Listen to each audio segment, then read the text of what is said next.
how can I avoid puking when I have the stomach flu?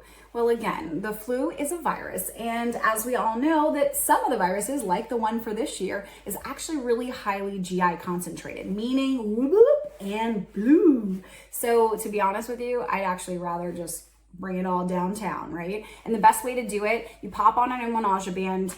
It won't stop the actual virus itself, right? Instead, we do need to excrete or get rid of a lot of the problem that you're having, but it'll push everything down. So if they're pushing the food down or anything that you have in your stomach, it can't come back up. 80% of people will actually stop vomiting in 30 seconds or less.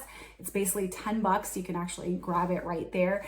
But more importantly, you need to make sure that you are having smaller meals. They say the brat diet, remember, like it's bananas, rice, things of that nature that are nice and calm on the stomach so that you don't get sick and give up your cookies. But take little sips, stay hydrated, okay? And then better yet, just don't get sick at all. Best way to do that, wash your hands.